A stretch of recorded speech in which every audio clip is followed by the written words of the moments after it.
Vote percentage एक अलग विषय है, सीटों में कितना अंतर है? 26 सीट लगभग अंतर है। 22 सीट इनकी है, 48 सीट हमारी। अब एक बार सुनिए, मैं आता हूँ, मैं उसी पे आ रहा हूँ, मैं उसी पे आ रहा हूँ, आपके वोट परसेंटेज पे आ रहा हूँ। मैं सुनिए, मेरे कहने के माने ये है, अगर आप ये कह रहे हैं कि जनमत संग्रह है कि अरविंद केजरीवाल को नापसंद किया जा रहा था, वो जनमत संग्रह है, तो भाई जितने नंबर ऑफ वोट उनको पड़े हैं वो तो बहुत कम होने चाहिए थे ना।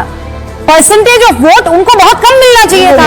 रूपिका जी, मैं सीटों की बात नहीं कर रही। रूपिका जी सुनिए तो, मैं आपके सवाल का लॉजिक ढूंढ रही हूँ। मैं सीटों लॉजिक ही मैं आपको बता रहा हूँ। नमस्कार साथियों, मैं आपका दोस्त अशफाक अहमद और आप देख रहे हैं देशभक्त चैनल। दिल्ली में जो आम आदमी पार्टी की बुरी हाल हुई है, उसके बाद से अब जो है पंजाब में भी इनकी हालत खस्ता हो रही है। और पंजाब में क्यों हालत खस्ता हो रही है, उसकी वजह यह है कि आम आदमी पार्टी जब चुनाव लड़के आई पंजाब में तो बहुत सारे वादे किए, और अभी देख लीजिए इनको अब इतने साल हो गए लेकिन ये भी वादा पूरा नहीं हो पा रहा है। पंजाब की हालत खराब होती जा रही है। तो अब चूंकि आम आदमी पार्टी कमजोर होती जा रही है पहले से, और दूसरे जो पंजाब की आम आदमी पार्टी की सरकार है उसके भी जो खिलाफ लोग खड़े हो गए हैं और विधायक जो है मजबूर हो गए हैं, तो अब आम आदमी पार्टी टूटने के कगार पे आ गई है पंजाब। और इस पे जो दूसरी पार्टियां तो फायदा उठाएंगी तो अटैक कर रहे हैं। कांग्रेस बोल रही है कि 30 विधायक उनके संपर्क में है। बीजेपी वैसे ही कोशिश कर रही है कि वो तोड़ ले आम आदमी पार्टी को, अपने उनके विधायक जोड़ ले। तो ये पोजीशन हो गई है पंजाब। तो अब पंजाब का आगे क्या होगा, लेकिन जो राजनीति हमारे देश में चल रही है, तो अभी जो है आप देखते होंगे कि खास करके विधानसभा के चुनाव में रेवड़ियां बांटी जा रही। तो अब ये रेवड़ियां बांटने के लिए पैसे चाहिए होते हैं। अब ये पैसे कहाँ से आएंगे, क्योंकि जो भी राजस्व आता है कोई भी सरकार के पास में, तो सरकार के जनता के टैक्स से आता है। अब ये जनता अगर जो टैक्स है तो उसकी एक लिमिट, अब वो लिमिट कैसे क्रॉस होगी? आप तो और रेवड़ियां देते जा रहे हैं, तो वो और रेवड़ियां लाने के लिए और पैसे चाहिए होंगे। तो ये यहाँ पे आके फंस जाती है पार्टी। तो पंजाब में जैसे कि आम आदमी पार्टी ने घोषणा की थी कि महिलाओं को 1000 रुपये भत्ता देंगे, लेकिन आज तक दे नहीं पाए क्योंकि पैसे नहीं है। पंजाब की हालत बहुत खराब है, वहां का पहले से ही घाटे में चल रहा है। अब क्या होता है कि एक लिमिट हो गई घाटे उधारी लेने की, अब उसके ऊपर उधारी मिलेगा नहीं, तब आप क्या करोगे? तो ये एक दिक्कत हो जाती है कि मतलब जितना राजस्व आ रहा है उससे काम नहीं चल रहा था, आप उधारी लेने लगे। अब उधारी की एक लिमिट होती है, तो वो लिमिट पहुंच गई है पंजाब। तो इसीलिए आम आदमी पार्टी की हालत खस्ता है। दूसरी भी कोई पार्टी आएगी उसको भी यही सब सामना करना पड़ेगा। ये मुद्दे हैं बहुत बड़े। तो ऐसा ही जो कंडीशन है वो हर स्टेट में लगभग आ चुका है। महाराष्ट्र में भी जो महायुति की सरकार जो बन गई है, तो उसमें भी उठापटक चल रही है, क्योंकि जो वादे करके आए वो वादे पूरा करना बहुत मुश्किल है। महाराष्ट्र में भी वही हालत है कि वो उधारी पे आ चुके हैं। अब उधारी कितना लेंगे? अब वहां पे जो लड़की बहना जो स्कीम लाए हैं 21 रुपये महिलाओं को देंगे, तो उसके पैसे कहाँ से आएंगे? तो ये सवाल आ जाता है। तो अब देखिए जितने भी चुनाव होंगे आगे, तो इसमें हर पार्टी को अब सोचना पड़ेगा कि जो रेवड़ियां बांटने का वादा कर देते हैं, तो वो वादा पूरा कैसे करेंगे? उनके पास में और ज्यादा पैसे कैसे आएंगे? राजस्व तो फिक्स हो गया, उधारी भी जो है उसका लिमिट क्रॉस हो रहा है। तो ये एक चुनाव का एक बड़ा इशू आएगा। तो इसका समाधान वही है कि जो पार्टी जो राजस्व बढ़ाने का काम करे वही पार्टी जीत पाएगी। तो ये ऐसा राजस्व बढ़ाने वाला कौन सा पार्टी है? बीजेपी का देख लीजिए, खुद मोदी जी जो है, तो जो सेंटर में, तो उनके पास में जितना राजस्व आता है उससे ज्यादा खर्चा कर रहे हैं। तो कैसे खर्चा कर रहे हैं? तो उधारी ले रहे थे। तो जो 55 लाख करोड़ का देश पे उधारी था 10 साल पहले, मोदी जी उसको 200 लाख करोड़ से ज्यादा पार कर चुके हैं विदेशों से उधारी ले लेके। तो उसका भी एक लिमिट आ गया है। अब और ज्यादा तो रेवड़िया मोदी बांट नहीं सकते हैं, और यही इनका लिमिट हो चुका है। जो राजस्व है बल्कि वो घट रहा है, तो उसको पूरी करने के लिए मोदी जी क्या कर रहे हैं, हर चीज पे जीएसटी लगा रहे हैं ना। तो हर आप कुछ दिनों में देखेंगे एक नया जीएसटी लग गया किसी चीज पर, या जीएसटी को बढ़ा दिया गया किसी चीज पर। ये इसीलिए कर रहे हैं मोदी जी क्योंकि राजस्व पूरे नहीं हो पा रहे सरकार चलाने के। तो यही सबसे बड़ा मुद्दा है कि कौन सी पार्टी है जो राजस्व बढ़ा सकती है, वही चुनाव जीतेगी, वही वादे पूरे कर पाएगी। तो ये चीज जो है आगे देखिएगा हर चुनाव में एक बड़ा मुद्दा बनेगा। तो इसमें कांग्रेस पार्टी जो है वो उसको एक एज दिखता है।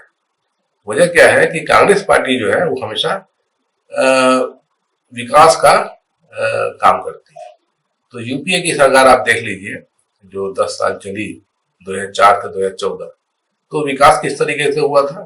तो विदेशों से निवेश आया था हमारे देश में अच्छे बड़े स्केल पे। तो विदेशी कंपनियां जो है हमारे देश में आई, अपना काम चालू करी। जो अमेरिकन कार कंपनियां हैं, जापानीज कार कंपनियां हैं, वो अपने बड़े बड़े प्लांट लगाए, है ना। तो उससे राजस्व भी बढ़ा सरकार को क्योंकि वो टैक्स देती हैं, और दूसरे नौकरियां भी सृजन करती हैं, तो नौकरियां भी बढ़ी। उसी तरीके से जो हमारे देश के जो लोग थे, तो वो भी जो सेठ लोग, तो वो भी निवेश कर रहे थे हमारे देश में। उससे भी क्या है कि राजस्व भी सरकार को बढ़ेगा और नौकरियां भी बढ़ेगी। तो ये सब चीजें यूपीए की सरकार में हो रही थी। वो तो मतलब भ्रष्टाचार के झूठा आरोप लगा के सरकार गिरा दिया गया, वरना यूपीए की सरकार में बहुत अच्छे काम हो रहे थे, और उससे देश को भी फायदा हो रहा था, जनता को भी फायदा हो रहा था, सरकार को भी राजस्व मिल रहा था। तो वो सब चीजें मोदी जी ने बंद कर दी। अब मोदी जी ने तो जैसे कि नोटबंदी किया, गब्बर सिंह टैक्स लगाया, लॉकडाउन किया, इसे तो मतलब पूरा अस्त व्यस्त कर दिया पूरा देश का इकोनॉमी। सब लघु उद्योग बंद करा दिए और वहां की नौकरियां खत्म हो गई, राजस्व सरकार का घट गया। तो ये सब चीजें दिखती हैं। तो ऐसे में सरकार कब तक चलेगी। तो जो कांग्रेस की सरकारें हैं, अब जैसे अभी जो 3 सरकारें हैं कांग्रेस की, तेलंगाना, कर्नाटक और हिमाचल, तो वहां पर भी रेवड़िया का वादा किया था कांग्रेस पार्टी ने, अब वो पूरे कर रहे हैं। तो उनकी सरकारें जो है 2 साल 3 साल से चल रही है इन राज्यों में, और वो वादे पूरे कर रहे हैं, ऐसा नहीं कि नहीं कर पा रहे। और उसकी वजह यह है कि वो जो इन राज्यों में निवेश है तो वो करवा पा रही हैं, तो उससे राजस्व बढ़ता है और लोगों का भी फायदा होता है। तो ये चीज जो है वो दूसरी पार्टियां नहीं कर पाएंगी। अब भाजपा की सरकारें हैं, तो एक तो मोदी जी का सेंटर का मैंने बता दिया, जो राज्यों में भी क्या हाल है। तो राज्यों में भी चुनाव जीत के तो आ गए, लेकिन जैसे महाराष्ट्र में हालत खराब है अभी से, जो दूसरे राज्यों में भी हालत खराब है।